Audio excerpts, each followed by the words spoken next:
Olá, aqui quem fala é o Matheus e hoje estaremos falando sobre como mentir com estatística, baseado num livro com o mesmo nome de Darrell Huff, que apesar de ser um livro lançado em 1954, ainda é um livro extremamente relevante. Sem mais delongas, eu já vou apresentar o primeiro exemplo sobre como mentir com estatística, que foi um artigo sobre segurança no volante publicado numa revista antiga chamada This Week. Nesse artigo eles diziam que se você estivesse a 120 km por hora e capotasse o seu carro, você teria muito mais chance de morrer às 7 da manhã do que às 7 da noite, que não faz sentido nenhum. Porém, se você analisar os dados, é possível que você chegue numa conclusão próxima a isso. Mas o que pode estar errado aí? E daí que vem o pulo do gato. Na verdade, mais pessoas dirigem durante as 7 da manhã do que às 7 da noite. E isso então vai causar uma diferença no número de acidentes. Mas não que tenha diferença na proporção de acidente de manhã ou de noite.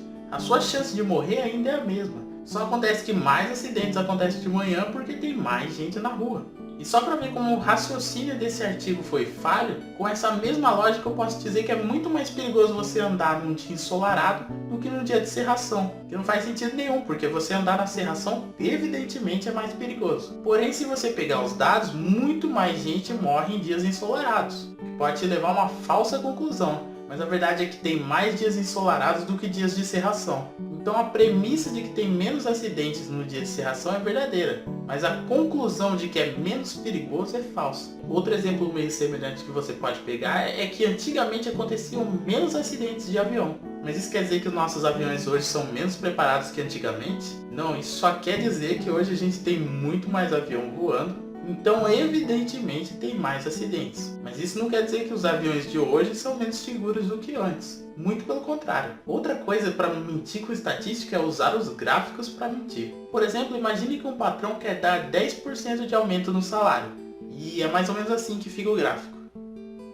Porém, esse patrão ele quer fingir que ele está dando um pouco mais. E para que ele consiga fazer isso, ele então vai mexer no gráfico. O que ele pode fazer, por exemplo, é cortar a base desse gráfico até onde começa a informação do aumento. E teoricamente isso não está errado, afinal continua sendo indicado de onde começou e aonde está terminando. Mas visualmente vendo aquela linha, o que antes parecia 10% agora parece 100% de aumento. Mas não satisfeito, ele ainda pode apelar muito mais. Ele pode transformar a escala do gráfico para decimais. E fazendo isso aí a gente tem essa monstruosidade aqui, o que é absurdamente muito mais apelativo visualmente e agora parece 1000% de aumento, aqueles 10%. E assim você consegue mentir com gráfico. Também já teve alguns casos que eu acho que vocês já viram que é de desproporção no gráfico. Ou seja, quando um está com 10%, outro com 15%, mas o 15 do outro está lá em cima, vai parecer que esses 5% valem muito mais do que de fato valem. Agora outra coisa que a gente pode ter é a falsa sensação de causa e efeito.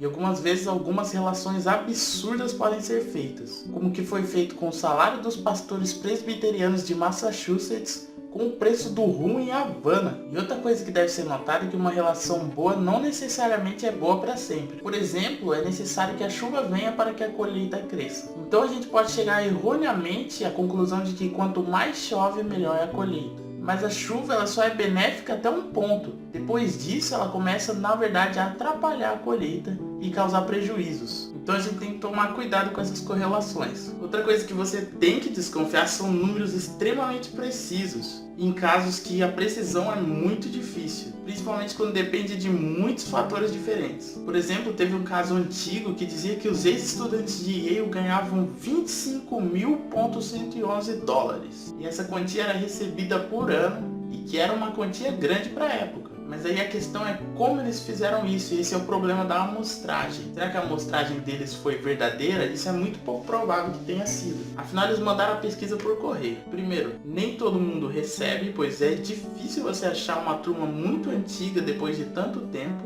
Segundo, é muito mais provável que você ache as pessoas que foram mais bem-sucedidas e que as pessoas que não foram tão bem-sucedidas tenham mais vergonha de responder o questionário. Então você vai depender das pessoas que receberam, o que já é difícil achar todas as pessoas, e das que receberam as que quiseram responder. E sabendo que é mais difícil ter encontrado e recebido uma resposta das pessoas com menos dinheiro. Então provavelmente esse número de 25.111 não vale nada e realmente não representa a realidade, pois na estatística é possível prever o todo com base em uma parcela. Tanto que tem o exemplo dos feijões. Se você misturar feijão preto com branco em determinada quantidade e pegar um punhado dele, vai ser possível você, com base naquele punhado, calcular a proporção dos dois feijões ali misturados. E quanto maior a amostra, maior o punhado que você tirar, maior a chance de você estar com maior precisão. E quanto menor a amostra que você tirar, menor será a sua precisão.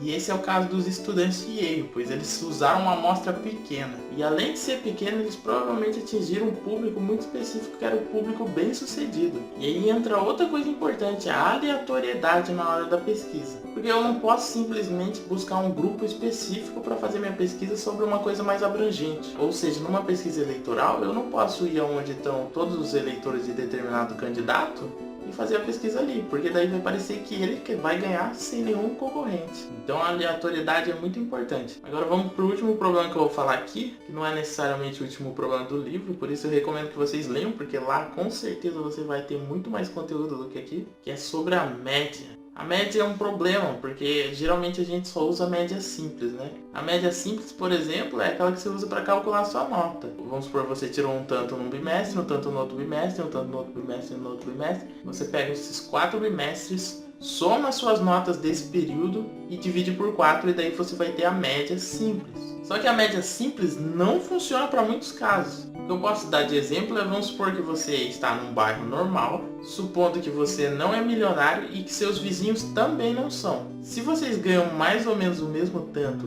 e eu somar o salário de todo mundo na sua rua e depois dividir, é muito provável que eu vou ter um valor próximo ao real de que é a média ali. Mas se apenas uma pessoa milionária vier morar na sua rua, a partir do momento que eu somar o dinheiro de todo mundo e dividir, vai parecer que todo mundo ali é muito rico, pois a média simples vai dar essa resposta, como se todo mundo ali tivesse uma boa condição financeira, mesmo não sendo verdade.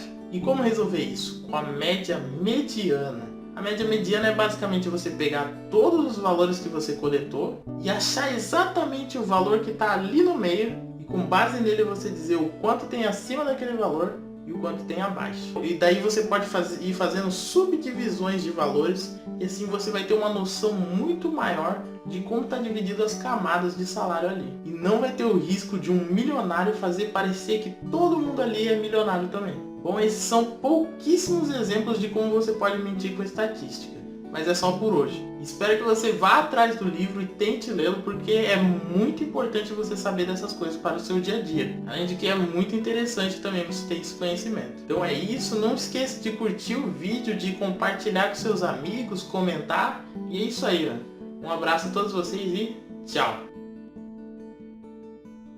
E só sobre o que eu falei ali atrás, sobre quanto maior a amostra, melhor, você pode ver num link aqui embaixo uma professora explicando isso muito bem.